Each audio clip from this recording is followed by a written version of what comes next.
In this video, we're going to talk about the first letter of the acronym in the CARES model. And just a quick reminder, the Trust CARES is the framework that we're going to be talking about. And we're going to talk about C for credibility.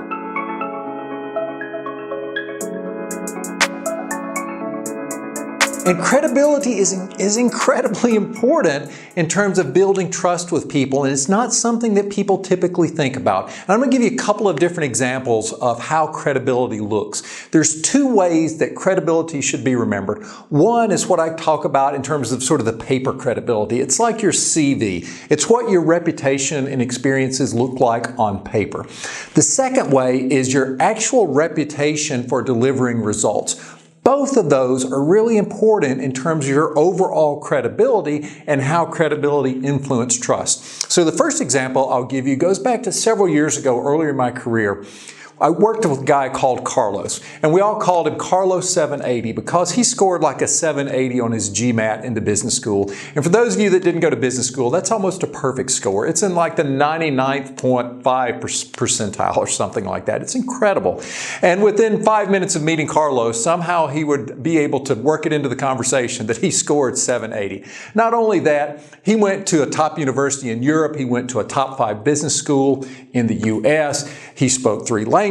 He did an internship in one of the most prestigious firms in the US. He was a smart guy. He was 6'2", tall, good looking. He was kind of the complete package on paper. And by the way, Carlos was a great guy as well. But the problem was, as great as he looked on paper, in a project environment that we were working on, he would always get the project up to like the last final stage and somehow he would drop the ball. He always struggled to deliver a project all the way through to the final detail and achieve the results.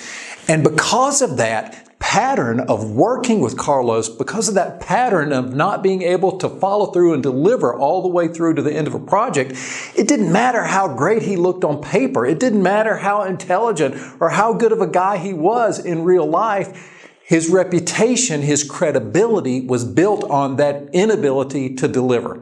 Now, let me give you another example of what that looks like in a young executive leader that I worked with a few years ago. I'm going to give you 2 different examples of things she did over the course of about 2 years of us working together.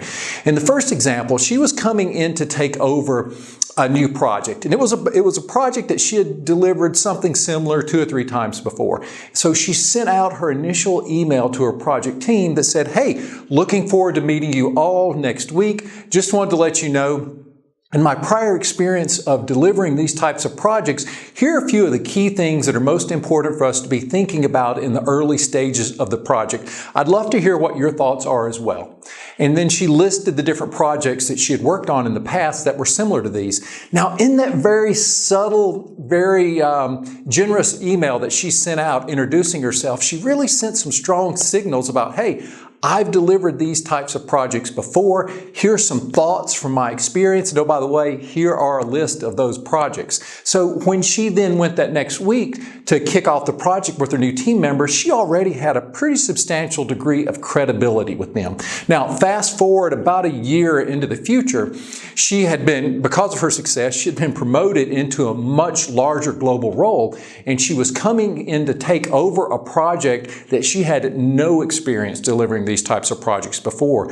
But she took a very similar approach. She sent out an email. This time was about a couple of weeks before, and she sent it out to the existing team members that she was coming in to lead. And she said, "Look, I'm really excited about this opportunity. I'm looking forward to working with all of you. I've never led a project quite like this before. I've led projects similar to this, and I've also reached out to colleagues of mine from business school who are experts in this area. From my experience and from their experience, here's some of the key questions that are on my mind coming into this project that I'd love to hear your perspective on as already being in the project." So by doing that, she sent some, again, very subtle but very powerful examples. She demonstrated credibility in different types of projects. She demonstrated the proactive nature to go out and talk to business schools, colleagues of hers who were experts in this field. And then she solicited the input from these existing team members that she was going to be leading in the future. So that's an example of how to build credibility based on your prior experience. Okay? So two different ways. It's your credibility, what you look like on paper. It's your credibility for your actual ability to deliver results in the real world. So here's what I want you to do. Think about your context. Think about one situation, one important project that you're involved in. Think about how you show up with your credibility. Where are you strong? Where might there be opportunities for you to build that credibility or reinforce it so that you can strengthen the level of trust you have with your team? Hope you found this useful. If you have any questions, please list them below in the comments. If you know anyone who might be able to use this video and put it to use in their world, please share it with them as well. Look forward to seeing you again soon. Take care.